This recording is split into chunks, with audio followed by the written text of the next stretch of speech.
We are doing a queso sauce or a queso dip today.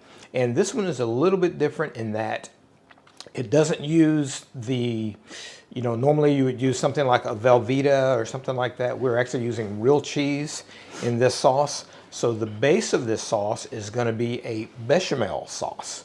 So a bechamel is a sauce made from a roux, which is made by combining butter and flour and then adding milk to that. That is a bechamel sauce. And that's going to be the base of our cheese sauce. Once we've made our bechamel, which takes literally about 5 minutes, we will then add our cheese. And I've just got a mixture of cheddar cheese and a white cheddar. And we've also got an Emmental cheese. So, we're in France, so you can't find a Monterrey Jack or a jalapeno Jack or a Colby or anything like that. So for that reason, we are actually going to add our own heat with these peppers, which are similar to jalapeno peppers, although they're not very spicy. And then we'll just finish it off with a little bit of tomatoes and a little bit of chili powder. So let's get started. Hey guys, thanks for joining us. If this is your first time tuning in, let us know you're out there by giving us a big thumbs up below and then hit that subscribe button to make sure you never miss a video. Now, let's start cooking.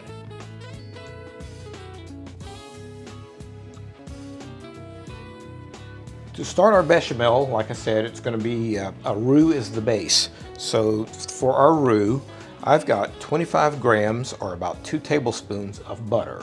We're going to melt the butter just very gently, and we've also measured the same volume or the same weight of flour, and this is 25 grams of flour.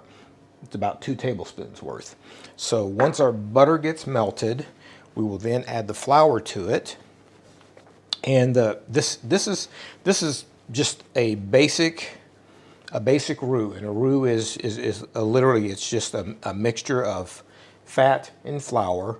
And once we combine those two, we'll cook it for just a few minutes just to cook the rawness out of the flour. So we're just going to dump all of our flour in at once here. So that's all in. And we're on a low heat here. So we're just going to keep it on a low heat, and you see how it's kind of drying up? That's what's going to happen. That flour is absorbing the butter, and so what we want to do now is we want to stir this. And notice that I'm using a wooden spoon, and this is handy to use for something like this when you first start. We're going to switch in a minute to our whisk, but for right now, we'll just use our wooden spoon, or you could use an exoglass spatula as well. But this is very nice. It already smells incredible. I mean, just a mixture of flour and butter. And by the way, I'm using an unsalted butter, which I normally do in cooking, so that we can control the salt level. All right. And to that, we're now going to add our milk. And now we have about 300 milliliters of milk, and we're going to add it in thirds. So we're going to add our first third. And the reason we do this, and our milk is cold, and we're adding it to this hot roux. Okay. So we're going to add this milk in thirds.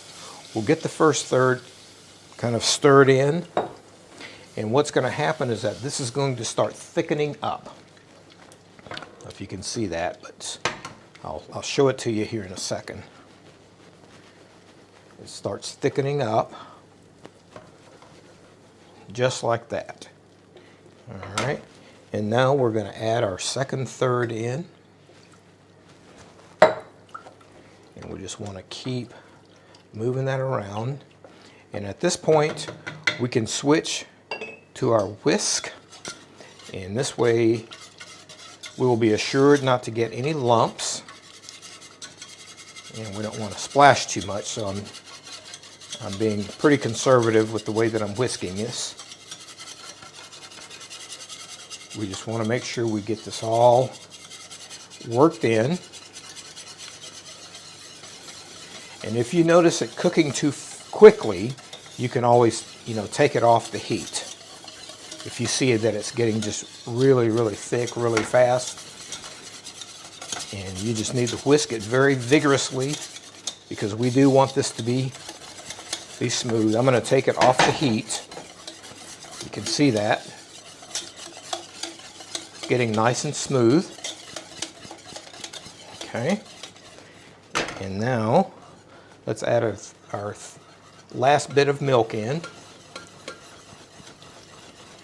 And the fact that we whisk this to get it very smooth from the very beginning is helping us out a lot with ending up with a smooth sauce.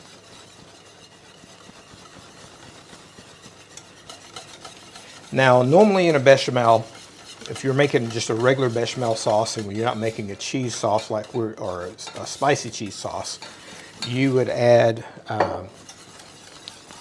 a little bit of nutmeg to this for flavoring. But in our case, we're not going to add the nutmeg. We're actually going to add some chili powder to it.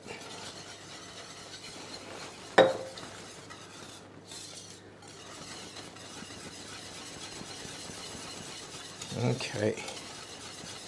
Fantastic.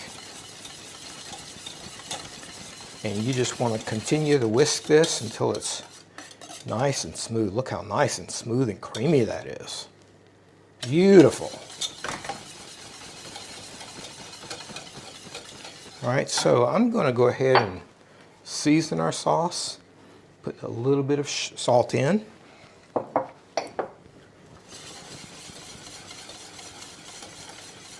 And we're just doing a little bit because we've got cheese, and a lot of times cheese has quite a bit of salt in it.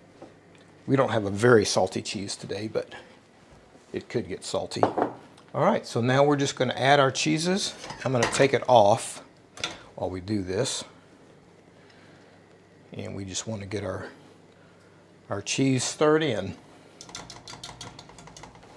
I'm going to go ahead and switch back to my spoon to make sure we get everything stirred in smoothly, because we want our cheese to start melting.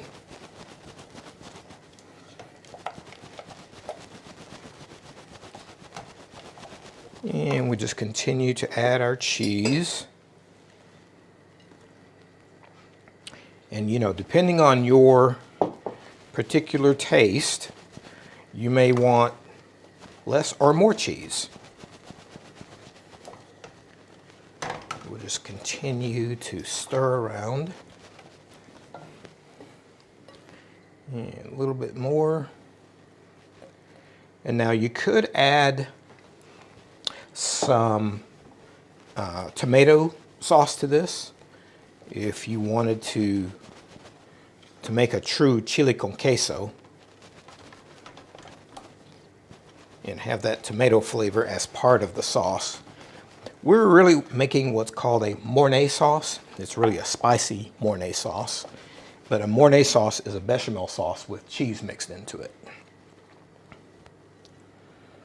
All right. And that should do it for the cheese. I'm just going to continue to mix that around.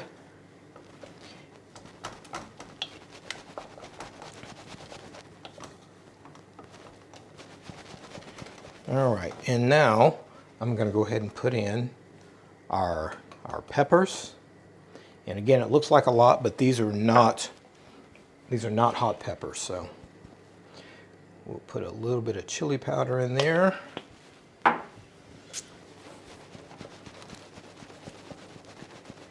And there we have it.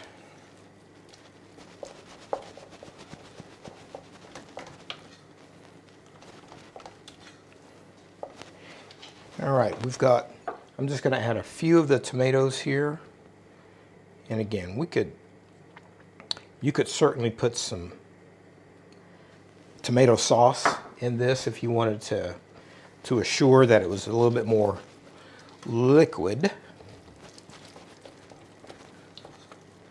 But there we have it. There's our cheese sauce.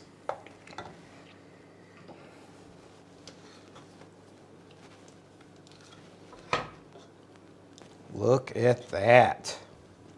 Woo, nice and thick.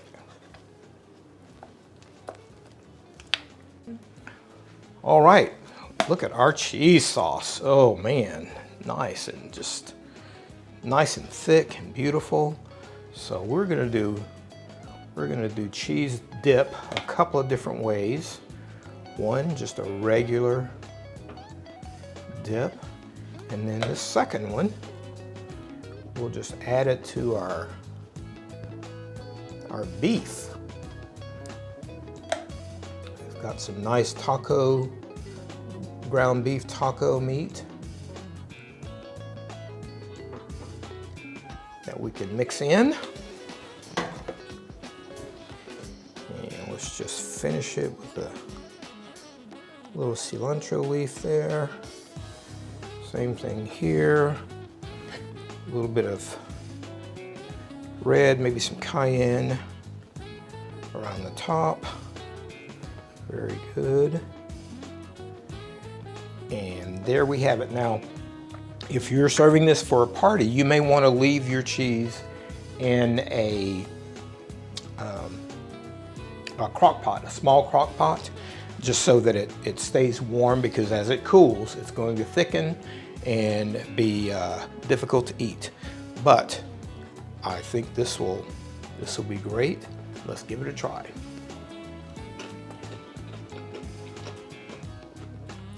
Perfect. There you have it.